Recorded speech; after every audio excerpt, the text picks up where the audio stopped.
Oui, shalom, shalom bien-aimé.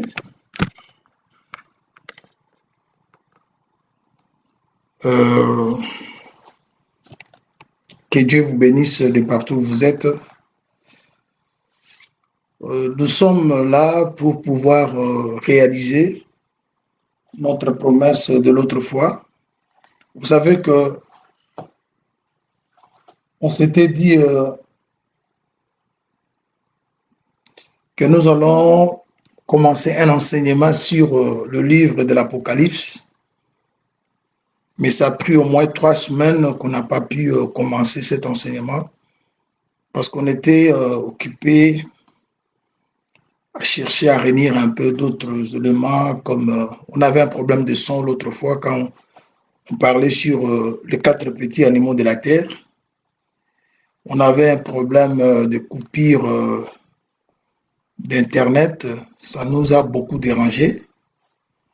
Alors, c'est ainsi que nous étions dit de pouvoir réunir, chercher à réparer ou à voir comment améliorer un peu la qualité de son et puis voir un peu comment améliorer la qualité de notre image.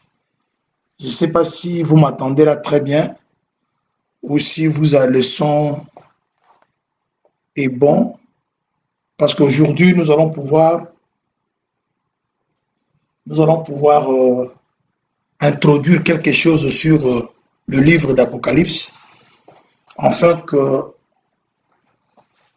au, au courant de la semaine, nous allons revenir pour pouvoir continuer avec notre développement, parce que c'est un livre trop prophétique.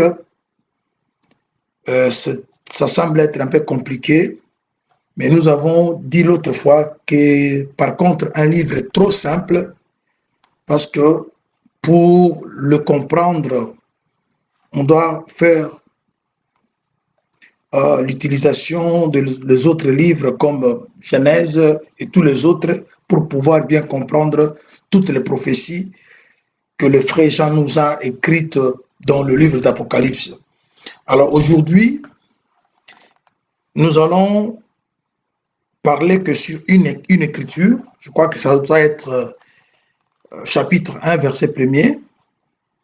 Mais avant de tout commencer, j'aimerais recommander ces services, cet enseignement que nous allons pouvoir commencer aujourd'hui, afin que le Seigneur nous assiste tout le long de notre enseignement, qu'il nous donne la bonne santé et qu'il vous assiste aussi de pouvoir euh, suivre cet enseignement dans de bonnes conditions.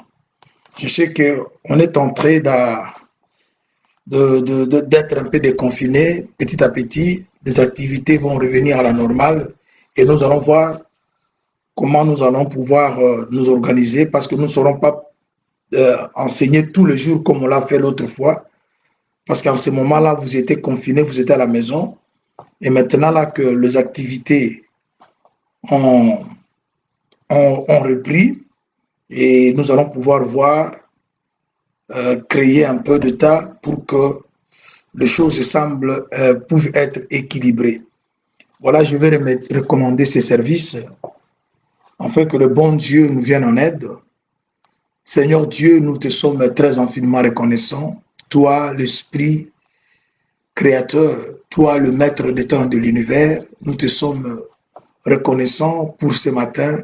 Tu as permis à ce que nous qui sommes tes enfants puissions, Seigneur Jésus, nous lever et nous retrouver en bonne santé, de pouvoir nous asseoir, Seigneur, autour de ta table pour que tu nous donnes à manger.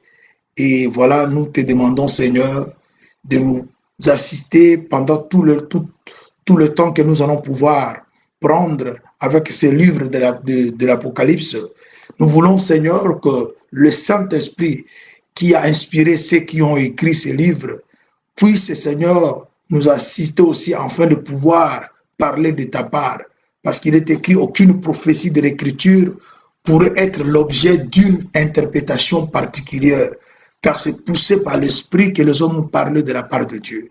Et voilà, nous nous recommandons entre tes mains comme des vases simples, comme des serviteurs inutiles. Et nous te demandons, Seigneur, de te servir de nous, afin que ton peuple saisisse ta pensée, afin que ton peuple comprenne, Seigneur Jésus, oh Yahweh, ce que tu as voulu pour leur salut.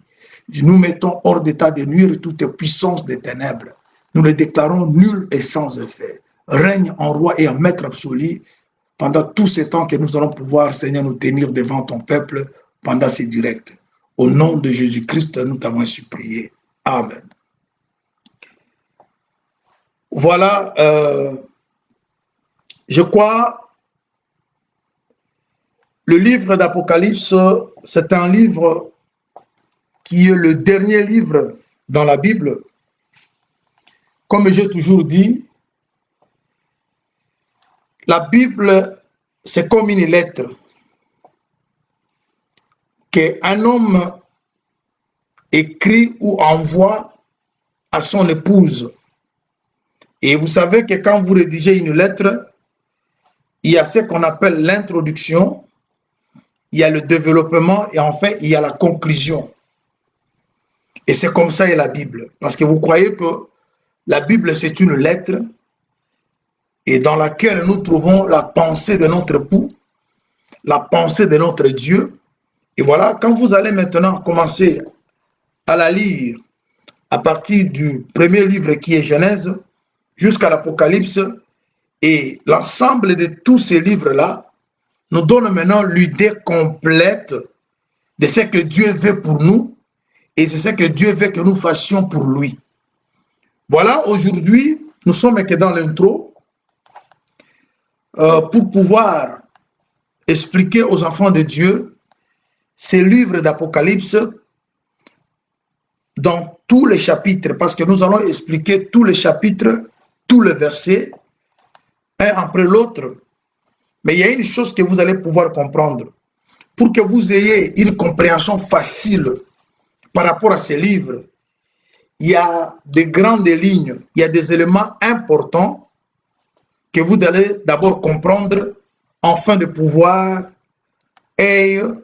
avoir plutôt la connaissance exacte de ce qui est caché dans ces livres.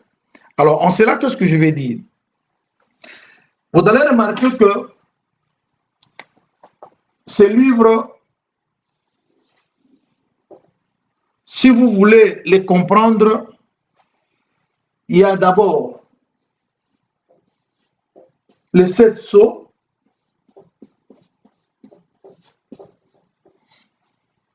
on a les 7 églises,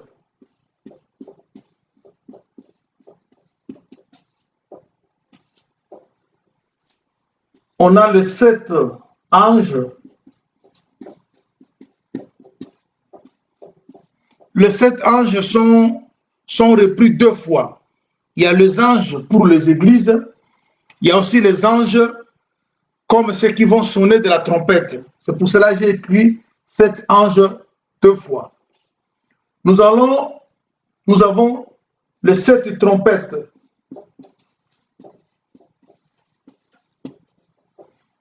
Nous avons les 7 coupes. Nous avons les 7 fléaux.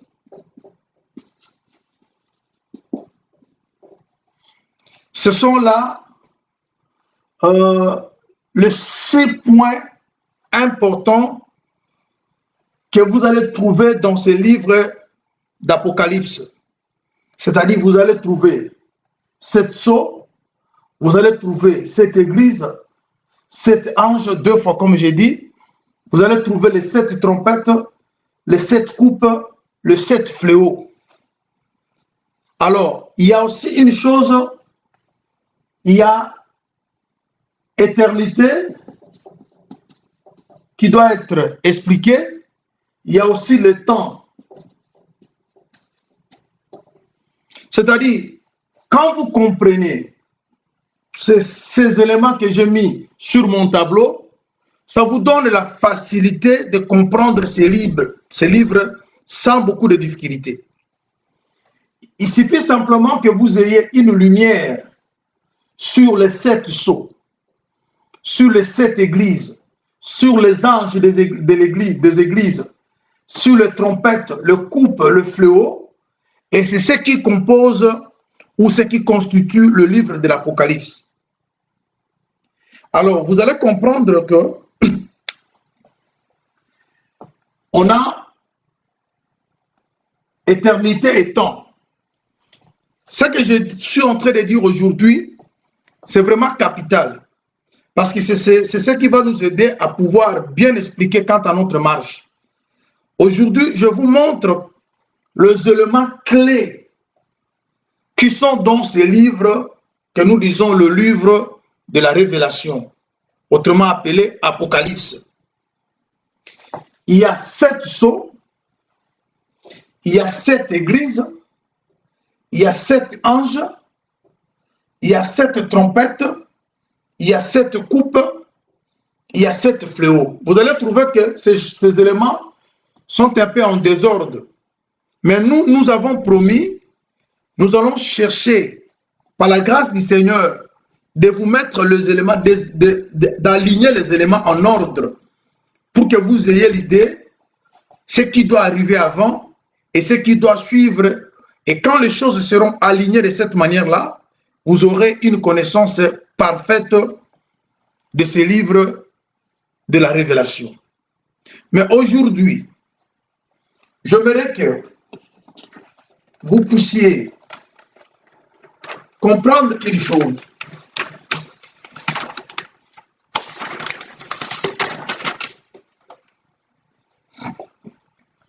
Parce que c'est le chemin que je suis en train de faire quelque part, mais ce n'est pas encore prêt. Mais je vais essayer un peu de le mettre ici pour que vous ayez l'idée. Qu'est-ce qu'on a? On a éternité.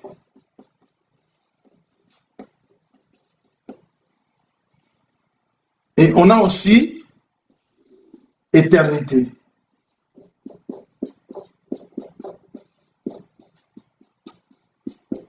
C'est-à-dire, pour aussi comprendre l'enseignement qui est dans le livre d'Apocalypse, il faut maîtriser ces 2 choses. Il y a l'éternité passée, il y a l'éternité future. Et cette partie, c'est ça le temps.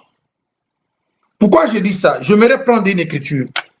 Parce qu'aujourd'hui, nous allons que parler sur, nous allons qu'expliquer le verset 1er, chapitre 1, verset 1.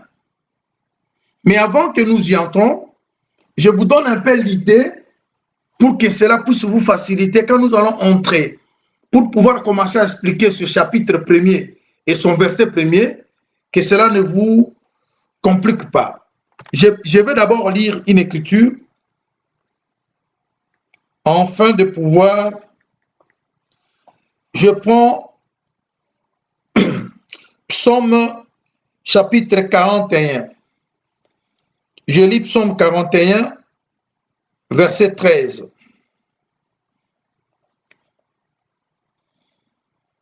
Psaume 41, je lis le verset 13.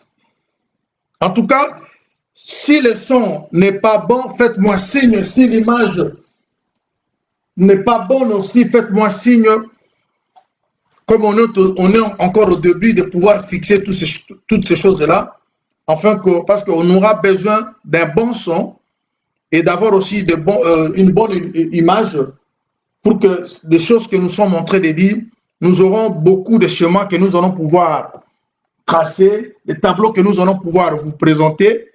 Alors, il faut que l'image soit une bonne image pour que vous puissiez voir bien à partir de votre maison. Alors, nous lisons Psaume chapitre 41, le verset 13.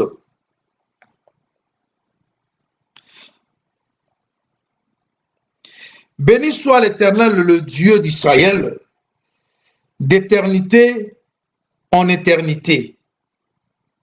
Amen. C'est-à-dire, cette écriture, je le lis pourquoi? Parce que je vais simplement vous faire comprendre que il y a deux éternités. Quand je dis 2 éternités, c'est à la manière de parler. C'est-à-dire, éternité en éternité, comme nous venons de lire.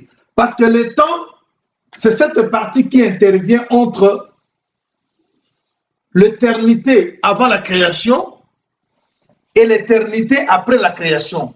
C'est pour cela que vous allez remarquer que quand vous lisez le livre de Genèse, c'est-à-dire vous verrez comment la création sort de l'éternité pour entrer dans le temps. Ça, c'est le temps. Ça, c'est le temps. Mais ça, c'est l'éternité. Ça, c'est l'éternité. C'est-à-dire, l'éternité, c'est quoi? C'est là où on n'a pas un commencement, on n'a non plus une fin. Maintenant, le temps, c'est là où vous trouvez un commencement et vous trouvez aussi une fin. Alors, qu'est-ce que nous remarquons? Nous remarquons que notre Dieu, il a d'abord été éternel avant de devenir Dieu. Ce sont des choses que nous allons pouvoir expliquer. Éternel, c'est lorsqu'il était seul, avant de tout créer. Il devient Dieu quand il a créé ceux qui pouvaient l'adorer. Mais maintenant, le livre que nous allons pouvoir exploiter pendant, je ne sais pas moi, des semaines ou des mois, parce que ça va nous prendre vraiment beaucoup de temps, parce que nous prions le Seigneur afin qu'il nous donne une bonne santé, que nous soyons toujours forts, de pouvoir prendre notre temps et de vous rendre un service comme le Seigneur nous a confié. Alors, on a lu un verset qui nous parle éternité en éternité. Et là, nous comprenons que il y a l'éternité avant la création, il y a aussi l'éternité après la création, c'est-à-dire avant que le monde existe, c'est cette éternité.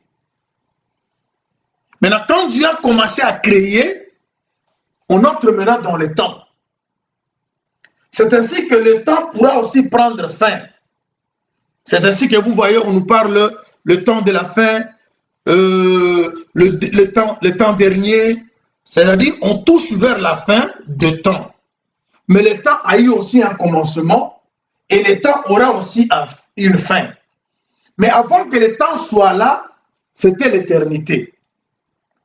Et le temps intervient entre l'éternité avant création et l'éternité après la création. C'est-à-dire, quand vous lisez ces livres de Genèse, vous verrez comment la créature ou la création sort de l'éternité pour entrer dans le temps. Maintenant, quand vous allez maintenant lire l'Apocalypse, vous verrez. Oh, ok. Quand vous allez lire l'Apocalypse, vous verrez maintenant comment la création quitte le temps pour rentrer dans l'éternité. Et c'est ce que nous allons pouvoir expliquer dans notre enseignement de ce livre de l'Apocalypse. Alors, jusque-là, je vous présente ce petit chemin, c'est-à-dire on a l'éternité avant création et on a l'éternité après création. Autrement dit, l'éternité passée et l'éternité future. Cela ne veut pas dire que l'éternité a un commencement ou l'éternité a une fin. Mais c'est simplement parce que il y a le temps qui vient maintenant se placer entre les deux extrêmes. Il y a l'extrême qui est l'éternité avant création, il y a l'autre, l'éternité après création. C'est pour cela, quand David il parle notre Dieu d'éternité en éternité. Vous voyez, on trouve maintenant, il y a l'éternité dans deux extrêmes. Il y a l'éternité avant création, il y a l'éternité après la création. Mais maintenant, cet espace que vous voyez entre le deux ici, c'est ce qu'on appelle le temps. Et mais le temps prendra fin. Et quand le temps prend fin, c'est-à-dire on rentre maintenant dans l'éternité. Et c'est maintenant, vous verrez maintenant, quand Dieu était seul avant de tout créer, il est éternel. Mais quand il commence maintenant à créer les choses, la première chose, c'est-à-dire Dieu a créé le ciel. Quand Dieu crée le ciel, c'est déjà le temps. Et c'est là où vous trouvez la présence des anges. Maintenant, Dieu devient maintenant éternel Dieu. Parce que Dieu, c'est ce qu'on adore. Quand il n'avait personne pour l'adorer, il n'était qu'éternel. Mais quand il a créé les anges et que les anges commencent maintenant à l'adorer, il devient maintenant éternel Dieu. C'est-à-dire, il est celui qui existe par soi-même, mais tout en étant adoré par ses créatures. C'est-à-dire, déjà ici, ça c'est cieux, c'est déjà le temps. Parce que vous verrez que le ciel aussi passeront.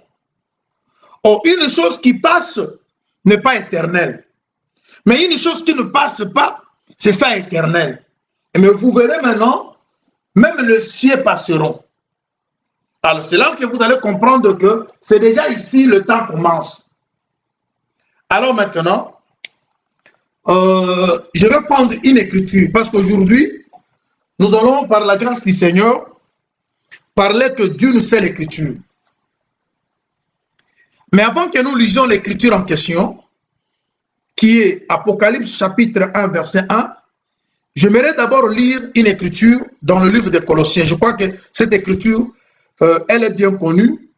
Dans le verset 16, Colossiens 1, 16, là où on nous parle que c'est Jésus qui a créé le trône, les dominations, les dignités, ainsi de suite. Or, Dieu, il ne peut pas exister sans trône.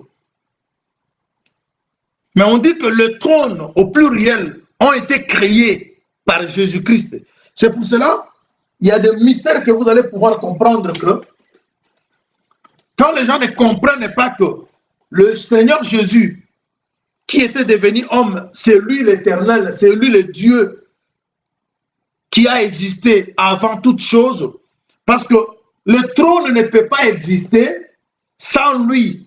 Parce qu'on nous parle dans le livre, le verset que je viens d'évoquer là, Colossiens 1, verset 16, que c'est lui qui a créé toutes choses, les choses visibles et invisibles. Je vais relire ça, et enfin de prendre notre verset d'Apocalypse chapitre 1.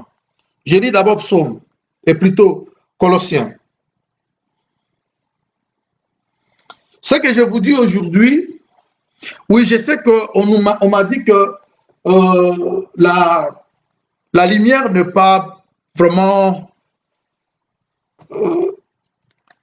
de bonne qualité. Oui, je vais vous expliquer après. Je prends Colossiens. Colossiens chapitre 1, verset 15 au 16e. Il est l'image du Dieu invisible. Il est le premier-né de toute la création. Car en lui ont été créées toutes choses. Toutes les choses qui sont dans le ciel et sur la terre. Le visible et les invisibles, trône, dignité, domination, autorité, tout a été créé par lui et pour lui. Il est avant toute chose subsiste en lui. Vous voyez? Ici, on nous parle de Jésus. On nous parle de Jésus comme créateur de choses visibles et invisibles.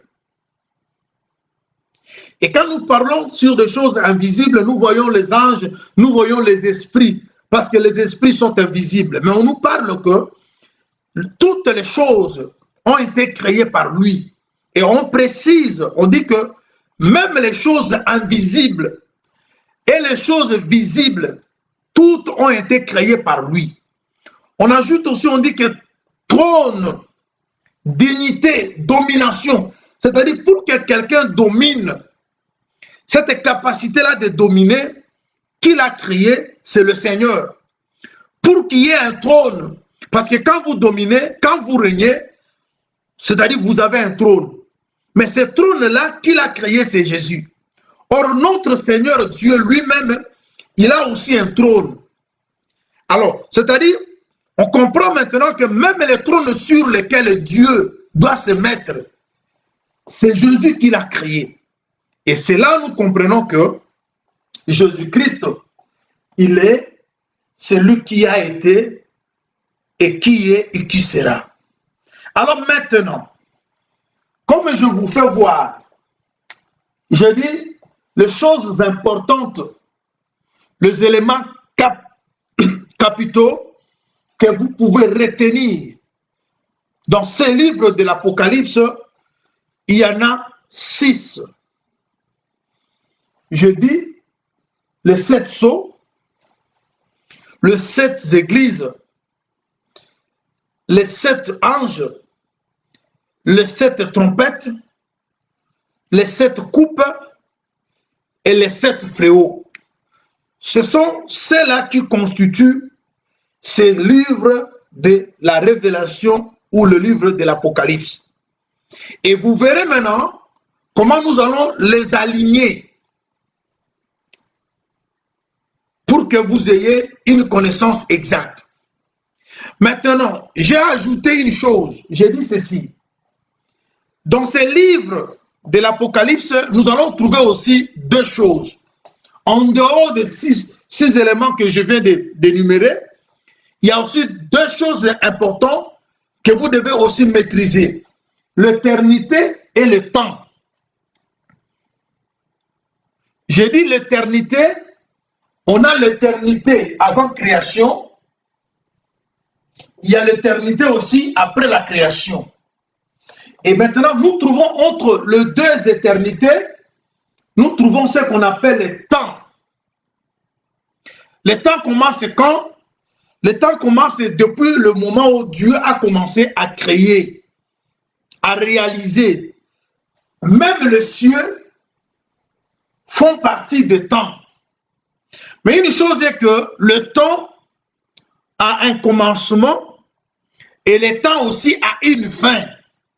C'est pour cela, quand vous lisez, vous verrez, on vous parle dans la Bible, le temps de la fin, le dernier jour, tout ça. C'est pour nous parler que le temps, parce que quand vous allez parler du temps, vous allez trouver l'heure, jour, tout ça font partie du temps. C'est ce que nous allons pouvoir aussi expliquer. Et ça, c'est le temps. Et le temps a commencé par la création de cieux. Quand Dieu a créé le cieux, c'est là-bas qu'il a aussi créé les anges. Parce que vous verrez aussi que dans les Écritures, dans la marche que nous allons effectuer, même les cieux passeront. Les cieux seront roulés, afin qu'il y ait de nouveaux cieux. Alors, quand une chose passe, ça explique que la chose n'est pas éternelle. La chose fait partie du temps. Quand une terre passe, pour que la nouvelle vienne, on comprend que cette terre fait partie du temps. Mais une chose qui ne passe pas, c'est ce qui est éternel. C'est pour cela que vous allez comprendre que dans cet enseignement, nous allons aussi exploiter éternité et nous allons aussi exploiter temps. Il y a des prophéties qui vont s'accomplir dans le temps. Il y a des prophéties qui vont s'accomplir dans l'éternité. Vous voyez? C'est pour cela maintenant, nous allons maintenant prendre ces 6 éléments que nous allons citer là. 7 sceaux, 7 églises, 7 anges, 7 trompettes, 7 fléaux, 7 coupes, les mettre maintenant dans les temps, afin que vous compreniez maintenant qu'est-ce que Dieu voulait dire de tout ça. Là, je crois me faire comprendre. Alors, nous allons maintenant lire une écriture, parce qu'aujourd'hui, nous allons parler que sur une seule écriture. Parce que nous allons toucher toutes les écritures de ces livres. Mais aujourd'hui, pour vous faire goûter ce que nous allons pouvoir parler au cours de notre enseignement, je vais vous amener à lire une écriture avec moi. Nous prenons Apocalypse chapitre 1er. Nous lisons le premier verset. Rien que le premier verset, c'est là où nous allons pouvoir expliquer une pensée qui nous fera goûter. Regardez maintenant. Je lis chapitre 1, verset 1. Révélation de Jésus-Christ que Dieu lui a donné pour montrer à ses serviteurs les choses qui doivent arriver bientôt et qu'il a fait connaître par l'envoi de son ange à son serviteur Jean. Très bien. Le verset premier nous résume un peu tout ce que nous allons trouver dans le livre de l'Apocalypse. On dit quoi? On dit la révélation de Jésus-Christ que Dieu lui a donné pour montrer à ses serviteurs les choses qui doivent arriver bientôt et qu'il a fait connaître par l'envoi de son ange à son serviteur Jean. C'est-à-dire, nous avons la révélation.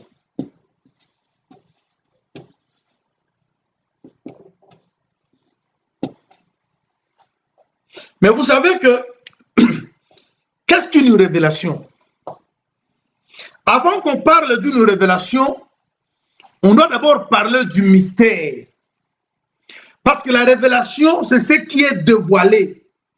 Une chose qui n'était pas à la portée de tout le monde, une chose qui était un mystère. Mais quand vous entrez maintenant à sa connaissance, quand vous aurez maintenant à la comprendre, c'est ainsi qu'on doit parler de la révélation.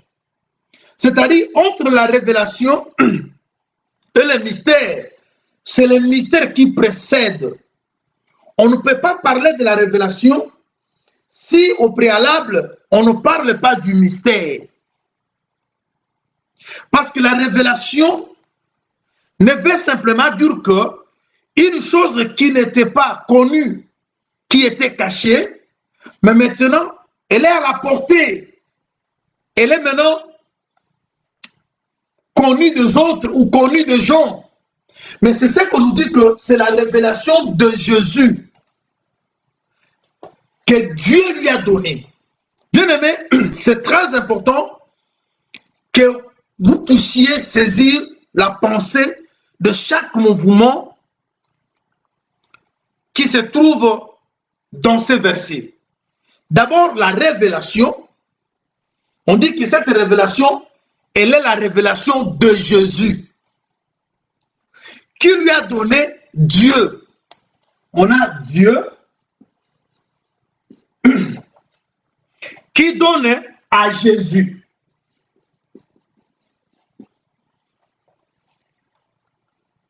Il donne à Jésus la révélation pour que Jésus fasse connaître à ses serviteurs, c'est-à-dire le serviteur de Jésus, doivent aussi connaître les choses qui doivent arriver bientôt, mais pour que cette connaissance leur parvienne,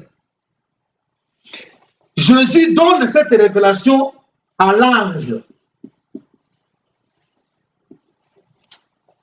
Et l'ange, à son tour, donne à Jean, qui est l'un des serviteurs de Jésus.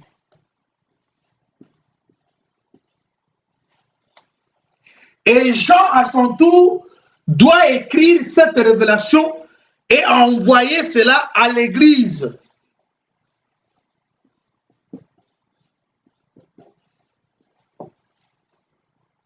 Vous voyez?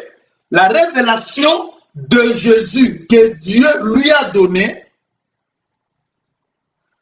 pour que Jésus fasse connaître à ses serviteurs les choses qui doivent arriver bientôt. Mais pour que cette révélation arrive jusqu'au serviteur, Jésus le confie à l'ange. L'ange, à son tour, donne à Jean, qui est l'un des serviteurs. Et Jean, maintenant, doit écrire, il doit envoyer cela aux églises.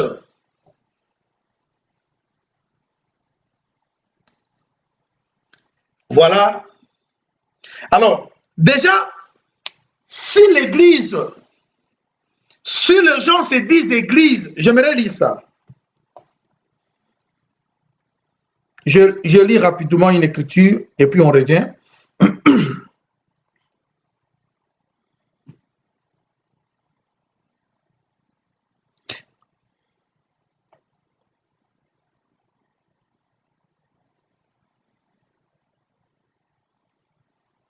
Je suis dans le verset, chapitre 1. Nous prenons verset 9. Nous lisons jusqu'au verset 11.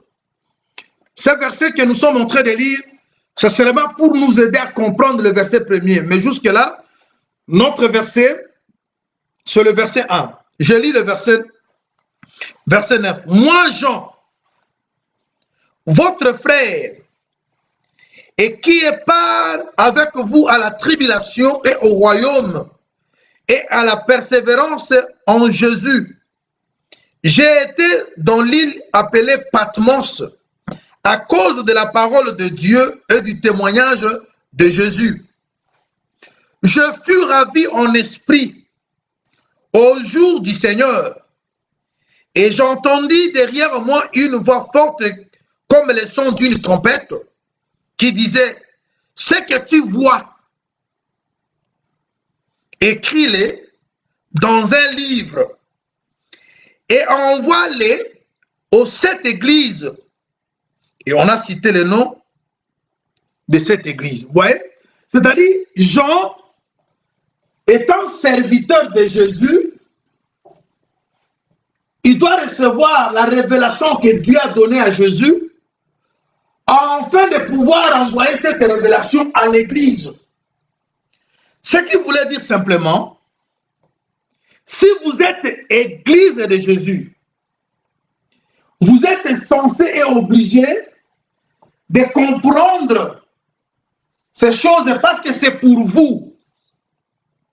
Quand Jean introduit son livre, il dit la révélation de Jésus que Dieu lui a donnée, afin de montrer à ses serviteurs les choses qui doivent arriver bientôt. Il a fait connaître à Jean par l'envoi de l'ange, c'est-à-dire Jean, il a reçu ce que Jésus lui avait envoyé par le canal de l'ange. Et en son tour, maintenant, il doit écrire. Et il va envoyer maintenant à ses serviteurs, plutôt à l'église. Alors, maintenant, aujourd'hui, comme je vous ai dit que nous allons plus parler, expliquer le verset 1. Là, on a vu quoi? On a vu Jésus, on a vu Dieu, on a vu Jean, on a vu ange. Mais je vais vous dire une chose.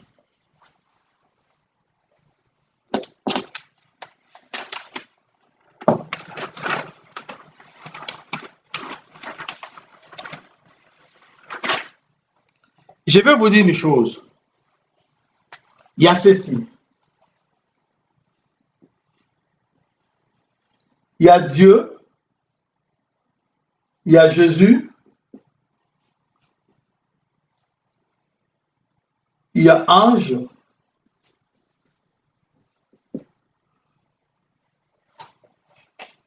il y a Jean.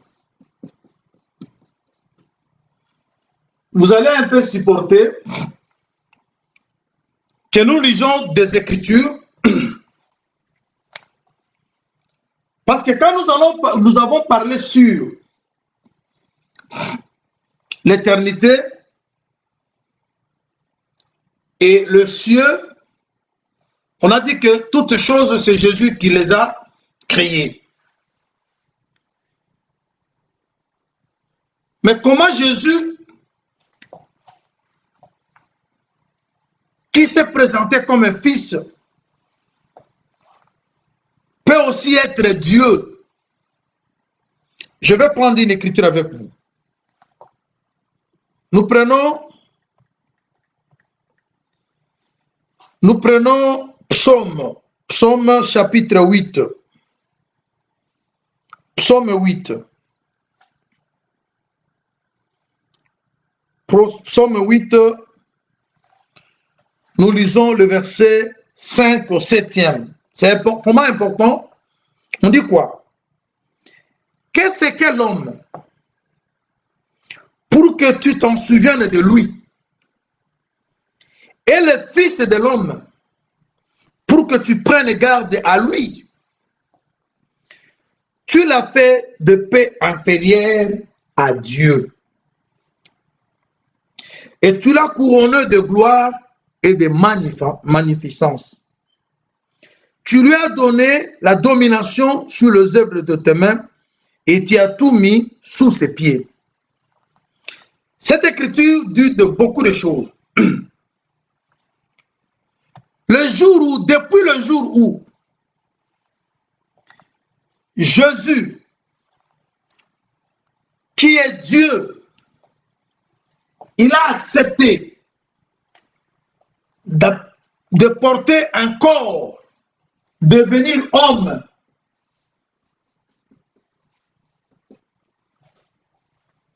Il s'est fait directement inférieur à Dieu. C'est pour cela Jésus, il disait, mon Père est plus grand que moi. Parce que Dieu est esprit.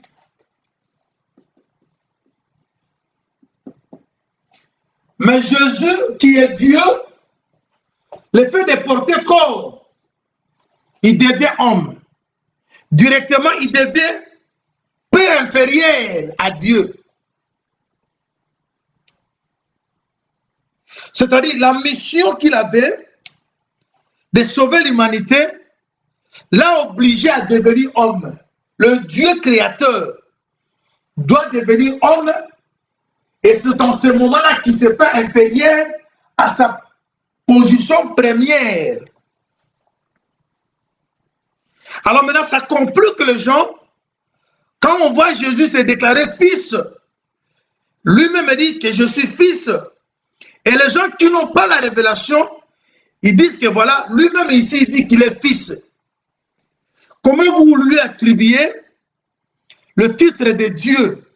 Mais c'était une manière de s'effacer. Parce qu'il a changé il a fait un mouvement. Il est esprit. Mais quand il devient homme, il s'est fait inférieur. Mais il s'est fait homme pour une mission bien précise. Il s'est fait homme parce qu'il était occupé à poursuivre quelque chose. Et la chose à question, c'était le salut de l'humanité. Vous voyez? Maintenant, quand il devient homme, lui-même adore son titre premier. C'est-à-dire, il s'adore lui-même. Mais il s'adore parce qu'il a pris une forme inférieure à sa première position. Alors, regarde. Ici, nous voyons Psaume 8, verset 5 au 7e, fait de Jésus inférieur à Dieu. Mais cependant, il est lui-même Dieu. Mais il s'est fait inférieur parce qu'il entre dans le temps. Vous voyez? Parce que vous allez comprendre qu'il y a l'éternité et il y a le temps. Quand il entre dans le temps, il devient homme.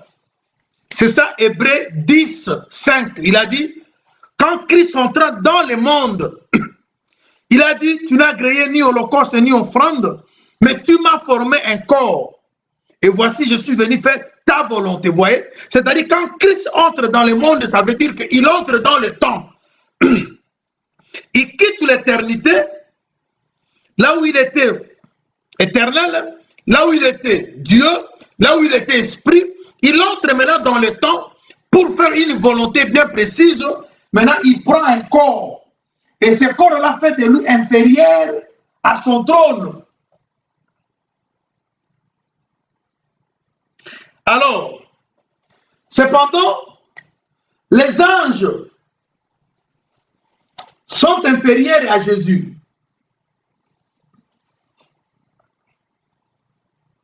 Actuellement, ils sont inférieurs. Parce que Jésus aussi étant devenu comme eux, en se faisant serviteur, parce que les anges sont des serviteurs de Dieu. Maintenant, quand Jésus s'est fait serviteur, il est devenu égal à eux. Mais Jésus a eu la supériorité sur eux. On prend une écriture. Nous prenons rapidement Hébreux. Hébreux chapitre 1. Hébreux chapitre 1, nous lisons le verset 9.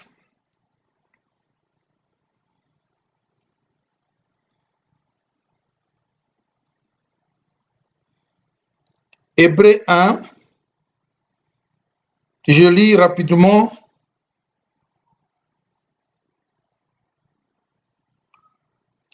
Le verset 9, on dit quoi? Je commence au verset 7.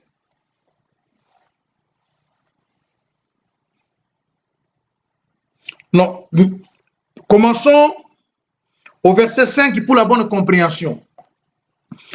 Car aucun des anges Dieu a-t-il jamais dit, tu es mon fils, je t'ai engendré aujourd'hui, et encore je serai pour lui un père, il sera pour moi un fils. Lorsqu'il introduit de nouveau dans le monde, le premier-né, il dit que tous les anges l'adorent. De plus, il dit des anges, c'est lui qui fait de ses anges de vent et de ses serviteurs une flamme de feu. Mais il dit au Fils, ton trône, ô Dieu, est éternel. Le sceptre de ton règne est un sceptre d'équité. C'est-à-dire, quand le Fils entre dans le monde, son trône reste à lui seul. Il entre dans le monde comme un fils, mais on l'appelle Dieu. Et on dit que ton trône est un trône éternel. Vous comprenez? C'est-à-dire, le trône là, c'était le trône, son trône à lui. Il est Dieu, créateur, il est esprit, mais il entre dans le monde, mais le trône lui appartient toujours. C'est-à-dire, il est entré dans le monde, il a pris la forme d'un serviteur, c'est ainsi qu'il devait devenir égal aux anges. Mais regarde maintenant, on dit aux anges, vous devez l'adorer, bien qu'il est devenu serviteur comme vous, mais c'est lui qui vous a créé, c'est lui qui vous donne de mandat. On avance, on dit quoi? Ton trône était au verset 8, mais il dit au Fils, ton trône, ô Dieu, est éternel. Le sceptre de ton trône est un sceptre d'équité. Tu as aimé la justice, tu as haï l'iniquité. C'est pourquoi, ô Dieu, ton Dieu t'a oint d'une huile de joie au-dessus de tes égaux. C'est tellement profond. On dit que, comme tu as aimé la justice, tu as haï l'iniquité, on t'a oint d'une huile de joie au-dessus de tes égaux. C'est-à-dire, parce que vous savez, d'après ce chemin que je vous ai fait ici, ça c'est l'éternité où Jésus seul se retrouvait. Parce que quand vous lisez Psaume, Proverbe, on dit que moi la sagesse, j'ai été créé depuis l'éternité. Maintenant, ici vous ne voyez aucun ange. Mais les anges, on les retrouve ici aux cieux. Alors quand vous quittez l'éternité, vous allez traverser le ciel. Maintenant, c'est ainsi que quand Jésus quitte l'éternité, il entre au ciel, il devient comme les anges. C'est ainsi que vous voyez que Jésus aussi, il est appelé ange. Parce qu'il s'est fait comme serviteur, parce que les anges sont des serviteurs. Les esprits au service de Dieu. Maintenant, Jésus, il est éternel. C'est lui le créateur. Son trône est là. Mais il vient faire une volonté sur la terre. Maintenant, il quitte l'éternité. La première place qu'il doit passer, c'est le ciel. Et c'est dans le ciel que vous trouvez les anges. Parce que les anges, ils sont ici au ciel. Parce que le ciel déjà font partie du temps. Maintenant, quand il entre, maintenant, il devient égal aux anges. Mais on dit aux anges, vous devez l'adorer. C'est lui qui vous donne le mandat. Et on dit à Jésus, oh Dieu, ton trône est un trône éternel. C'est-à-dire, quand même bien il a quitté l'éternité, il devient comme les anges, il devient comme les hommes. Mais c'est un Dieu, le trône lui appartient. Et c'est un trône éternel. Maintenant, les anges croyaient être égaux à Jésus, mais on dit que non. Lui, il est supérieur à vous parce qu'il a reçu l'onction, une huile de joie au-dessus de ses égaux. C'est ainsi que vous voyez le schéma dont je vous ai parlé. Dieu donne à Jésus, Jésus donne aux anges. Les anges reçoivent les ordres de Jésus. Ils sont inférieurs, ils sont spirituels, ils sont esprits, mais ils ne peuvent pas égaler le Seigneur. Vous voyez comment le Seigneur dit que vous devez l'adorer.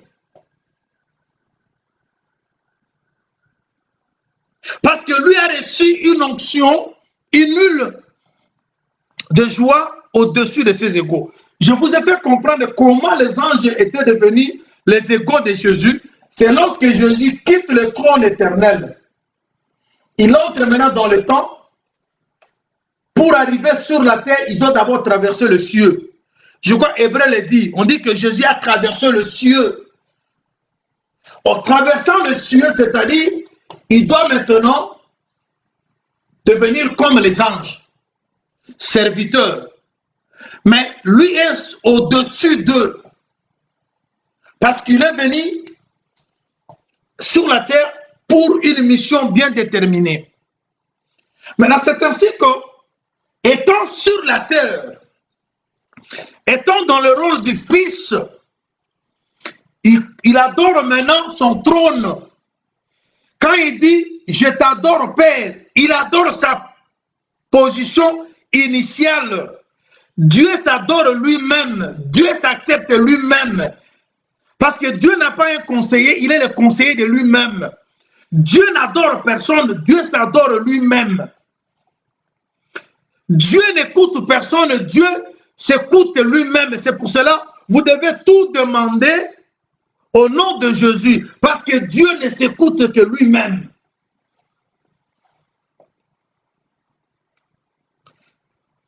Alors regarde maintenant.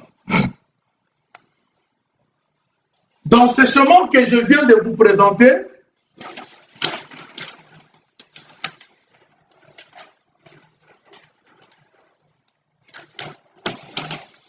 le chemin est où?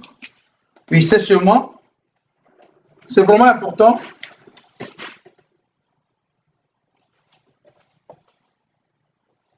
Ici, Dieu est supérieur à Jésus. Ici, Jésus est supérieur aux anges. Hébreux, chapitre 1, nous commençons à partir du verset 5 jusqu'au 9e. Mais maintenant, actuellement, les anges sont supérieurs aux hommes.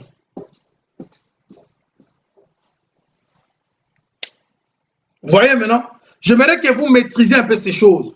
Actuellement, les anges sont supérieurs à nous.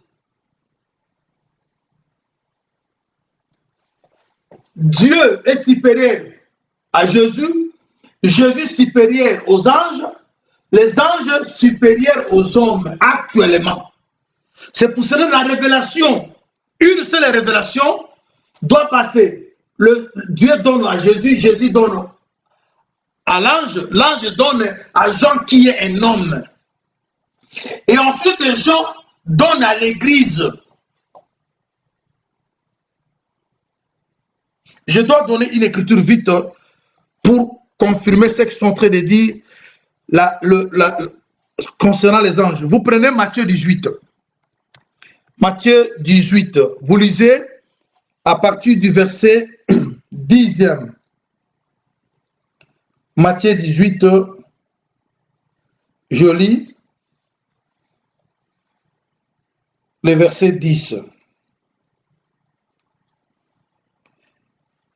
Gardez-vous de mépriser un de ces petits, car je vous dis que leurs anges dans le ciel voient continuellement la face de mon Père qui est dans le ciel. Très bien.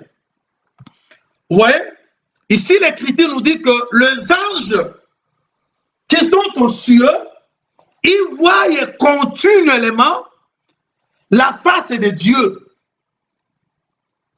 Et c'est cette position-là qui place les anges à une position privilégiée par rapport à nous.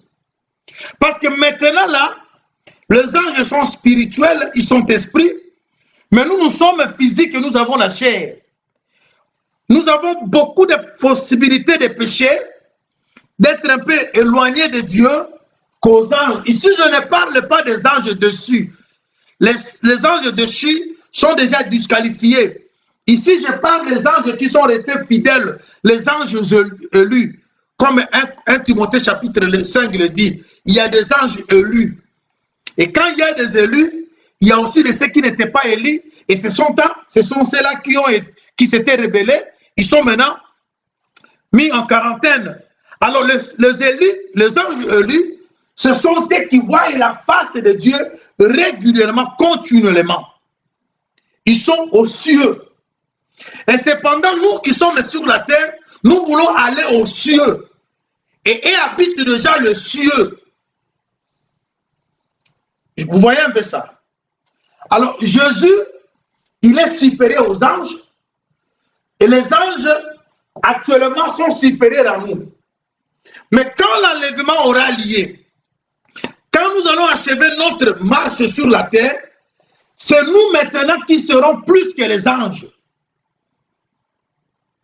Parce que la position que nous allons occuper au jour d'autrefois, plutôt au jour à venir, sera au-dessus des anges.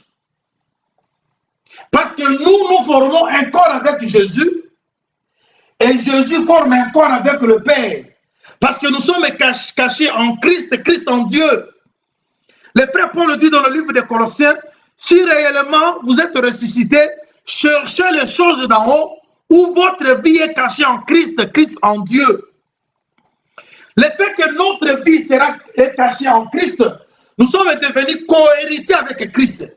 Alors quand nous allons terminer notre marche sur la terre, la position que nous allons occuper fera de nous supérieurs aux anges. Mais actuellement, les anges sont supérieurs à nous quant à la spiritualité. C'est ainsi que la révélation, Dieu donne à Jésus. Jésus étant supérieur aux anges, il donne aux anges. Les anges donnent à Jean qui est ministre. Et lui, Jean, maintenant, envoie ça aux églises. J'avais vraiment tenu d'insister, d'établir un peu une lumière par rapport à ça. Parce qu'ici, nous sommes au verset 1er de livre d'Apocalypse. La révélation de Jésus que Dieu lui a donnée. Afin de montrer à ses serviteurs les choses qui doivent arriver bientôt. Et déjà là, quand les frères Jean nous écrit ça, il nous parle que c'était pour nous montrer les choses qui doivent arriver bientôt. Vous voyez que bientôt ne parle pas du passé. Bientôt parle de l'avenir. Il y a des choses qui doivent arriver maintenant.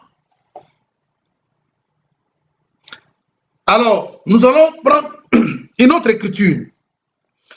On prend Matthieu chapitre 11. Matthieu 11, nous commençons au verset 25. Matthieu 11, 25. J'aimerais lire cette écriture. En ce temps-là, Jésus prit la parole et dit, je te loue, Père, Seigneur du ciel et de la terre, de ce que tu as caché ces choses aux sages et aux intelligents et que tu les as révélées maintenant aux enfants. Oui, Père, je te loue de ce que tu as fait, tu as voulu ainsi. Toutes choses m'ont été données par mon Père, et personne ne connaît le Fils si ce n'est le Père. Personne non plus connaît le Père si ce n'est le Fils, et c'est lui à qui le Fils veut le révéler. Très bien. Vous avez vu cette écriture? Matthieu 11, 25 au 27. Le Seigneur Jésus, qu'est-ce qu'il dit? Il dit, je te loue, Père.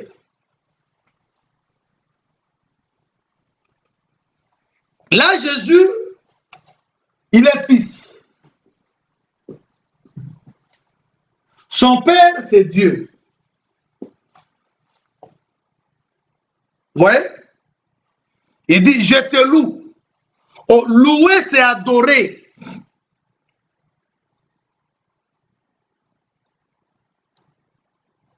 Il dit, je te loue, Père, de ce que tu as caché ces choses aux sages et aux intelligents. Mais de ce que tu les as révélés aux enfants.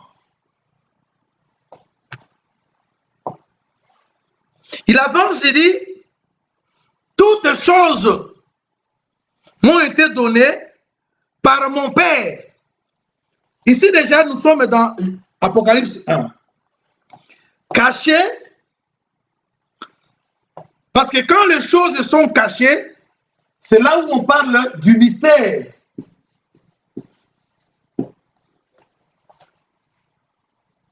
Et quand les choses sont révélées, c'est là où on parle de la révélation.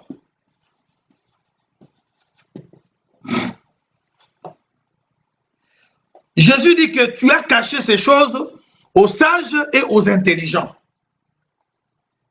Mais tu les as révélées aux enfants.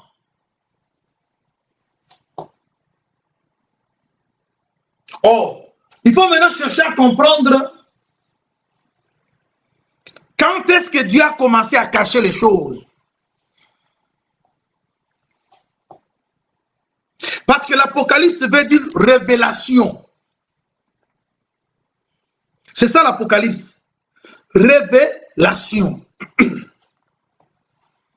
Et le verset premier dit que la révélation de Jésus que Dieu lui a donnée. Et Jésus ici dans Matthieu 11, il dit que toutes choses m'ont été données par mon Père. C'est-à-dire quoi? Les enfants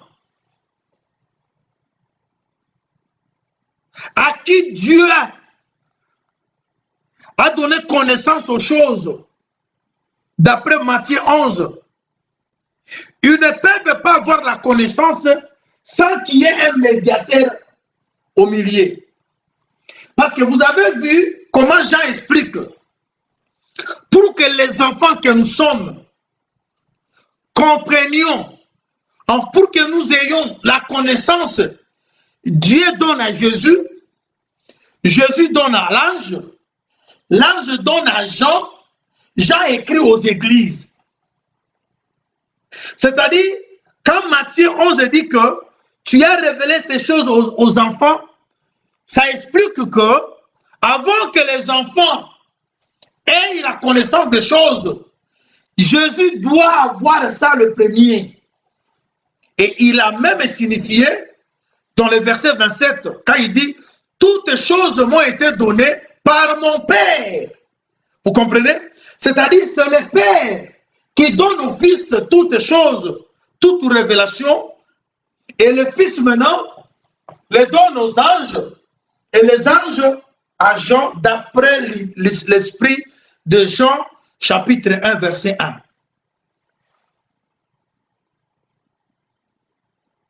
Alors, l'Apocalypse veut dire révélation. Alors, cette révélation, Dieu doit donner à Jésus. Mais la révélation, c'est quoi? La révélation, c'est lorsque vous aurez ou vous avez la connaissance de ce qui était au préalable un mystère. Et c'est ainsi que dans Jean 11, Jésus explique que tu as caché ces choses aux sages et aux intelligents, mais tu les as révélées aux enfants. Or, les enfants ne peuvent pas avoir la connaissance des choses si Jésus ne leur donne pas, parce que toutes choses ont été données à Jésus. Si vous lisez Proverbes chapitre 25, verset 2, qu'est-ce que ce verset nous dit? Le verset dit ceci: la gloire de Dieu, c'est de cacher les choses. La gloire de Dieu, c'est de cacher les choses. C'est-à-dire Dieu, il cache les choses. Mais la gloire du roi, c'est de sonder ce que Dieu a caché. Mais le roi qui doit sonder, c'est bien Jésus. Et vous allez remarquer que c'est pour cela que je vous avais promis, vous verrez ces livres d'Apocalypse, nous allons expliquer depuis Éden, depuis Genèse. Vous verrez ces livres en Éden. Parce que c'est là-bas aussi que Dieu a commencé à cacher les choses. Quand l'homme a vu l'arbre de vie, l'homme a voulu avancer la main. Qu'est-ce que Dieu a dit? Empêchons-les. Et Dieu prend maintenant le chérubin avec une épée flamboyante. Il le place devant le chemin qui conduisait vers l'arbre de vie. C'est-à-dire Dieu empêche, Dieu cache la vie. Vous voyez? Alors, je vais vous dire quelque chose. Jésus dit, je te loue, Père. Je te loue, Père, autrement, vous le dites, je te loue, Dieu. Qui est Dieu? Dieu, simplement, à la lumière des Écritures, si vous lisez, par exemple, 2 Thessaloniciens, chapitre 2, verset 4, vous verrez que Dieu, c'est tout ce qu'on adore. Alors, quand il était éternel, il n'y avait personne pour l'adorer. Mais quand il a commencé à créer, il devient maintenant Dieu. C'est pour cela que la Bible dit « Éternel est notre Dieu ». C'est-à-dire, d'abord, il est éternel, ensuite, il devient Dieu parce qu'il a créé ce qui devait l'adorer.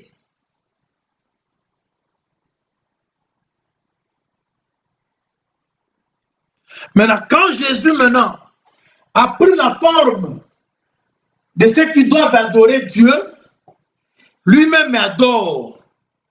Parce que les anges adorent Dieu, et Jésus c'est un ange.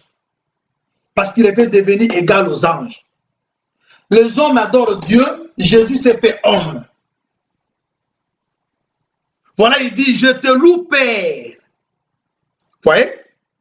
Là, déjà dans Matthieu 11, On est dans cette scène-là de la révélation que Dieu donne à Jésus. Il dit, je te loue, Père, de ce que tu as caché ces choses aux sages et aux intelligents. Mais tu les as révélées aux enfants. Mais pour que les enfants aient cette connaissance, c'est lui, Jésus, qui doit leur donner la connaissance. Je prends une écriture. Je prends 1 Jean. 1 Jean chapitre 5. 1 Jean 5, nous lisons à partir du verset 19.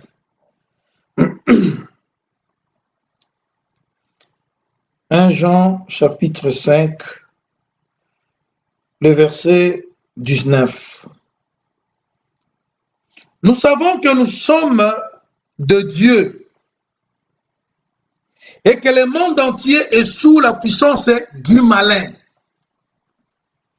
Nous savons aussi que le Fils de Dieu est venu et qu'il nous a donné l'intelligence pour connaître les véritables. Et nous sommes dans le véritable en son Fils Jésus-Christ. C'est lui qui est le Dieu véritable et la vie éternelle. Petits enfants, gardez-vous des idoles. Vous voyez? Pour que nous ayons la connaissance du véritable, c'est à travers Jésus. C'est lui, le Fils de Dieu, qui est venu nous a donné la connaissance de comprendre les choses. Parce que dans Matthieu 11, il dit, personne ne peut connaître le Père si ce n'est par le Fils. Et non plus personne ne peut connaître le Fils si ce n'est par le Père.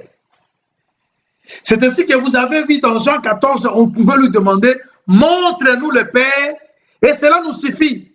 On n'a pas demandé à n'importe qui de montrer aux gens le Père, si ce n'est qu'au Fils. Et il leur a dit, mais depuis longtemps que je suis avec vous. Vous voyez, on lui demande de leur montrer le Père, mais lui leur répond, depuis longtemps que je suis avec vous.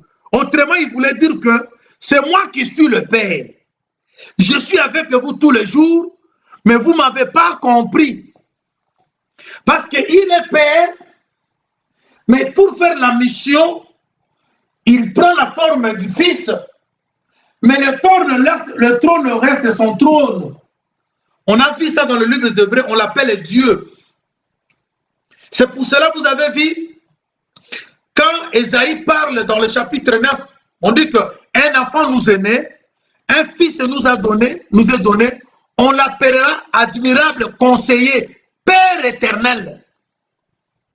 Oh, il n'y a pas plusieurs Pères éternels. Le Père éternel, c'est celui qui a été depuis l'éternité. Parce que je vous ai montré, il y a l'éternité avant création, il y a l'éternité qui est après création, et il y a le temps qui intervient entre les deux éternités, passé et futur. Mais quand le temps prendra fin, l'éternité vont maintenant se mettre ensemble. C'est ainsi qu'on dit que notre Dieu, de l'éternité en éternité, c'est-à-dire on voit l'éternité avant création et l'éternité après création, et le temps qui intervient entre l'éternité, et c'est ce moment que nous vivons, depuis la création jusqu'à ce que Dieu mettra fin à cette création pour que nous puissions retourner à l'éternité. Alors maintenant, ce livre d'Apocalypse, on va l'expliquer entre les deux éternités, c'est-à-dire l'éternité avant la création et l'éternité après la création, là où Dieu a caché les choses. Vous voyez? Alors maintenant, vous avez vu maintenant que Dieu, sa gloire, c'est de cacher les choses. Il cache les choses comme un père, il révèle les choses comme un fils.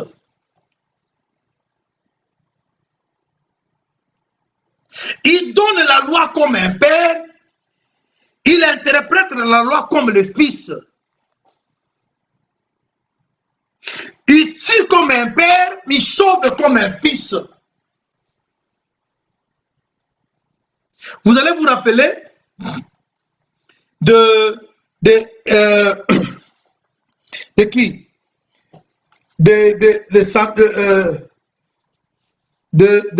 Jonathan. Le père qui donne l'ordre, il dit, personne ne mangera avant le soir. Et les gens ont respecté cette loi de ne pas manger. Mais après midi, le fils autorise aux gens de manger. Et quand les gens ont mangé, les yeux s'ouvrirent. Le père a donné la loi de ne pas manger. Le fils est venu dire aux gens de manger. Et quand les gens ont mangé, ils ont mangé le miel, leurs yeux s'ouvrirent.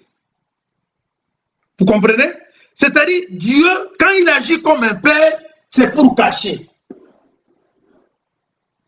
Mais quand il agit comme un fils, c'est pour révéler ce que lui-même a caché. C'est pour cela maintenant, il doit donner la révélation au fils.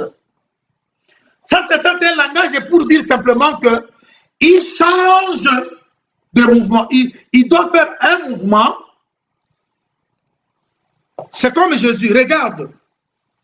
Si vous lisez Luc, chapitre 13, si je m'abuse, avant que Jésus aille mourir, il entre dans la chambre haute. Il est assis avec ses disciples autour d'une table. Ils commencèrent à manger le pain. Lorsqu'ils ont fini, Jésus qui quitte celui qui était sur la table avec ses disciples, c'est le même qui descend, il va verser l'eau dans un bassin, il va ôter les habits qu'il avait, il va prendre un linge, il va mettre le linge sur la taille, sur la ceinture. Il lave le pied des disciples, il finit, il remet les habits, il se place encore de nouveau sur la table. Vous voyez? C'est le même Dieu qui est sur son trône. Il quitte le trône pour un moment pour faire un service de lavement de pieds. On versait l'eau dans le bassin, c'est-à-dire ça explique qu'il vient jusqu'au parvis pour recevoir. Parce qu'en Israël, quand vous lavez le pied des gens, ça explique l'hospitalité. Vous recevez quelqu'un qui vient dans le rance.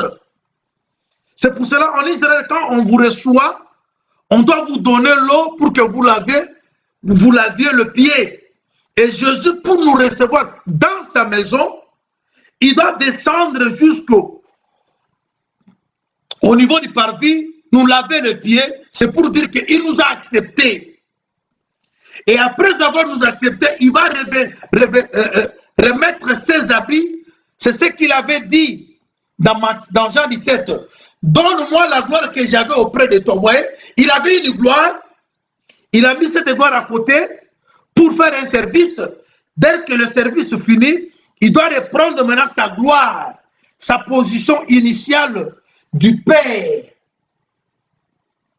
Alors, ce que vous pouvez comprendre aujourd'hui, parce que j'avais voulu que vous saisissiez cela, dans ces livres de l'Apocalypse, nous aurons des choses à expliquer, mais ces choses-là, il y a 6 grands éléments importants que nous allons pouvoir toucher. Et c'est ce qui constitue maintenant tout le livre de l'Apocalypse. J'ai dit les 7 sceaux, les 7 églises, les 7 anges, les 7 trompettes, les 7 fléaux et les 7 coupes. Et ce sont les 6 éléments-là qui font le livre de l'Apocalypse. Maintenant, je vous ai donné le premier verset pour vous faire comprendre que on aura affaire à une révélation que Dieu a voulu qu'elle soit donnée aux serviteurs de Jésus afin qu'ils sachent ce qui doit arriver bientôt. C'est important que le peuple de Dieu, c'est important que l'Église du Seigneur connaisse ces choses qui doivent arriver bientôt. Et ces choses restent un mystère pour les autres gens, mais pour nous qui sommes enfants, Dieu nous a révélé ça. Je crois qu'on a lu une écriture dans le livre de Matthieu, là où Jésus disait, je te loue, Père, de ce que tu as caché ces choses aux sages et aux intelligents, mais tu les as révélées aux petits-enfants. Vous voyez, c'est nous maintenant qui avons cette révélation. Et voilà, maintenant, on a compris aussi une chose. On dit que Dieu, sa gloire, c'est de cacher les choses. Mais les choses que Dieu cache, quelles sont-elles? Les choses représentent quoi? Je vais lire deux écritures, puis nous allons pouvoir mettre une virgule afin qu'on revienne au courant de la semaine. J'aimerais que vous preniez Jean plutôt, chapitre 16. À partir du verset 14 au 13e. Je lis cette écriture rapidement.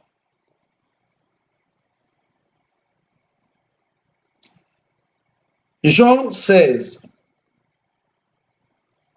Jean 16, le verset 4.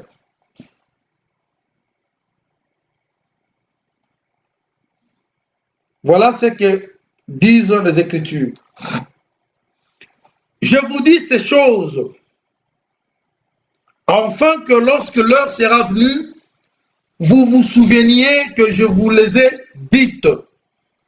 Je vous en avais parlé de le commencement parce que j'étais avec vous. Maintenant, je m'en vais vers celui qui m'a envoyé, et aucun de vous ne me demande où vas-tu. Mais parce que je vous ai dit ces choses, la tristesse a rempli votre cœur. Cependant, je vous dis la vérité, il vous est avantageux que je m'en aille, car si je ne m'en vais pas, le consolateur ne viendra pas vers vous. Mais si je m'en vais, je vous l'enverrai. Quand il sera venu, il convaincra le monde en ce qui concerne le péché, la justice et le jugement. En ce qui concerne le péché, parce qu'il ne croyait pas en moi. La justice, parce que je vais au Père, et que vous ne me verrez plus. Le jugement, parce que le prince de ce monde est jugé. J'ai encore, très bien, j'ai encore beaucoup de choses à vous dire, mais vous ne pouvez pas les porter maintenant. Mais quand le consolateur sera venu, l'esprit de vérité, il vous conduira dans toute la vérité, car il ne parlera pas de lui-même, mais il dira tout ce qu'il aura entendu, et il vous annoncera les choses à venir. Très bien. En lisant cette écriture, Jésus parle de deux choses. Il dit, je vous dis ces choses. Il y a eu des choses que Jésus avait dites aux apôtres lorsqu'il était vivant. Il y a d'autres choses, il leur a dit, c'est le consolateur qui va vous l'annoncer et il va vous annoncer les choses à venir. Vous voyez? C'est-à-dire quoi? Du vivant de Jésus, il a parlé de choses et il a caché d'autres choses. Afin que, quand le consolateur sera venu, le consolateur maintenant annonce à ses disciples les choses qui doivent arriver bientôt. Mais vous allez remarquer que lorsque le prêtre Jean se retrouve dans l'île de Patmos, Jésus est déjà mort, ressuscité, il est monté et le Saint-Esprit est déjà descendu. Vous voyez? C'est-à-dire la révélation que Jean recevait dans l'île de Patmos, ça fait partie de cette promesse de Jean 16, que j'ai encore d'autres choses, mais maintenant vous ne saurez pas les porter. Mais quand l'Esprit sera venu, et c'est celui-là qui va vous révéler les choses, il prendra ces choses-là de moi. Vous voyez? C'est-à-dire le Saint-Esprit ne pourra prendre que les choses de Jésus, parce que la révélation a été donnée à Jésus. Toutes les choses, selon Matthieu 11, ont été données à Jésus. Et quand le Saint-Esprit est venu, il ne pouvait que prendre de Jésus, parce que c'est lui qui a toutes choses. Rappelez-vous, quand j'ai enseigné sur les 4 petits animaux, quand je vous ai expliqué le lieu très saint, je vous ai parlé de l'arche qui représentait le Père. Et je vous ai parlé aussi du vase qui était à l'intérieur de l'arche. Et vous avez vu que tout ce que l'arche pouvait contenir se retrouvait dans le vase. C'est le vase qui avait la verge d'Aaron, c'est le vase qui avait le tablette de commandement, c'est le vase qui avait la manne cachée. Et le vase était dans le Père, dans l'arche, c'est-à-dire depuis le ciel. Parce que le troisième, le lieu très saint, parlait aussi du ciel. C'est là où toutes choses ont été données à Jésus. Jésus, c'est le vase. Parce que quand Jésus est venu sur la terre, il était comme un vase de terre pour faire la purification de ce qui était lépreux, le pécheur, vous voyez. Mais depuis toujours, quand il était dans l'arche, le vase était le vase d'or. On parlait d'or, parlait de la gloire qu'avait Jésus dont le lieu s'est élevé. Vous voyez? Maintenant, on verra dans le monde, il avait tout avec lui. Mais là, il a dit quelque chose, il a gardé quelque autre chose en promettant aux disciples que l'Esprit, lorsqu'il sera venu, il va prendre de moi. C'est pour cela que vous verrez que la révélation de Jésus que Dieu lui a donnée. Autrement dit, toutes les choses ont été données à Jésus. Celui qui veut parler de la part de Dieu, il doit aller puiser de Jésus. C'est pour cela, c'est au nom de Jésus, le miracle se font. C'est pour cela, c'est au nom de Jésus que nous avons la vérité. C'est aussi qu'au nom de Jésus qu'on a toutes choses. Vous voyez? Alors vous allez maintenant comprendre que dans la marche, je veux m'arrêter. Qu'est-ce que vous allez remarquer? Quand vous allez maintenant lire Apocalypse 5, on vous parle d'un livre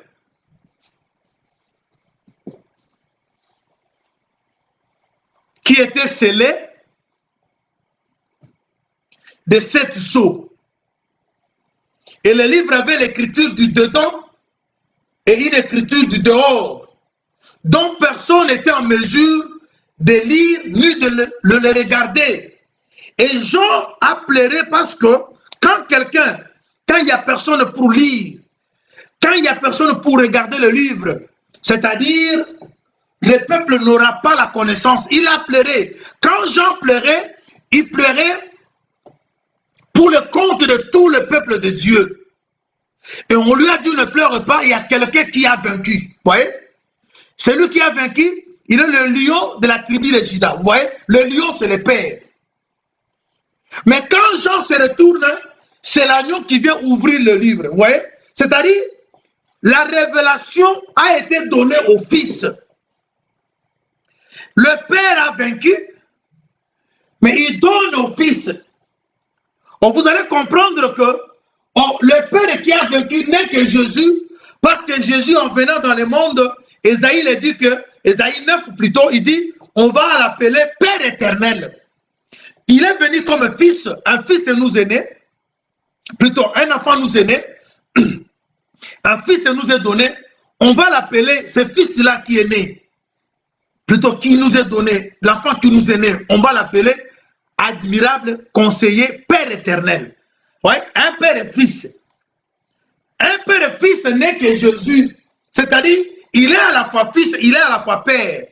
Mais il est devenu fils parce qu'il devait maintenant venir délier ce que lui-même avait lié. Voilà, bien aimé.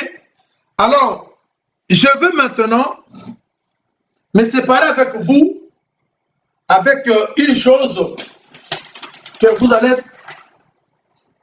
pouvoir méditer afin que quand on va revenir, la compréhension soit facile. J'ai évoqué une écriture qu'on n'a pas lue, mais je crois que vous allez la lire à la maison.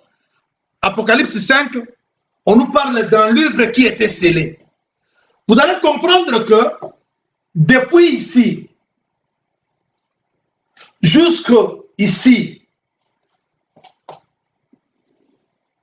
c'est le 7 sceaux.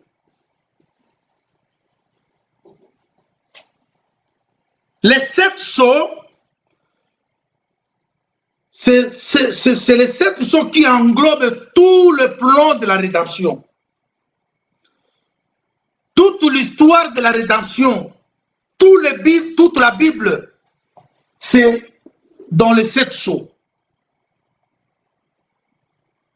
Parce qu'il y avait un livre qui était scellé de 7 sceaux. Vous verrez maintenant que tous les éléments que je vous ai soulevés là sont dans les 7 sceaux. C'est-à-dire quoi? Nous avons comme ça.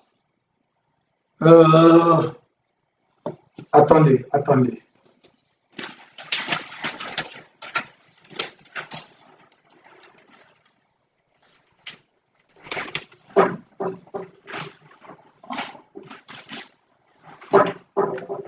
Nous avons ceci. Nous avons 7 sceaux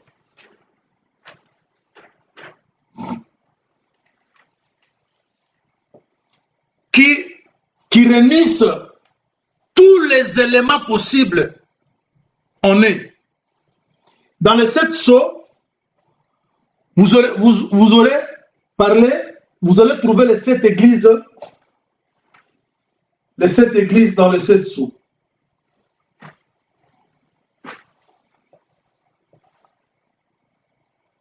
Voyez? Et vous allez trouver les 7 trompettes.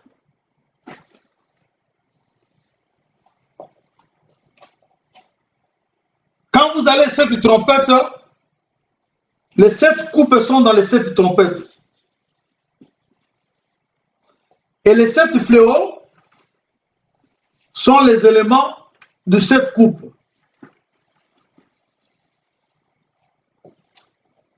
C'est-à-dire parce que lorsque les trompettes seront sonnées, au son de chaque trompette, il y a une coupe qui va être renversée. Et quand la coupe est renversée, il y a le fléau qui se bat, qui va s'abattre sur le peuple. C'est pour cela on trouve les fléaux dans les coupes, on trouve les coupes dans les trompettes, et le trompette qu'on sort l'église, on le trouve dans les 7 sceaux. C'est-à-dire toute la Bible, c'est les 7 sceaux. C'est pour cela, j'ai un schéma ici que je suis en train de faire pour vous, mais je n'ai pas encore terminé, vous voyez, dont je représente, il y a l'éternité, ça c'est la statue de Daniel 2, et on va représenter toutes les prophéties en ordre dans ce tableau. Je suis occupé à le faire, peut-être au courant de la semaine, le tableau sera prêt, et c'est ça qui va vous aider à comprendre cet enseignement avec beaucoup de facilité. Alors pour aujourd'hui, je crois que on va s'arrêter ici. Retenez au moins que nous avons parlé sur, on a introduit notre message, on a donné les éléments clés qui vont nous aider à pouvoir comprendre cet enseignement.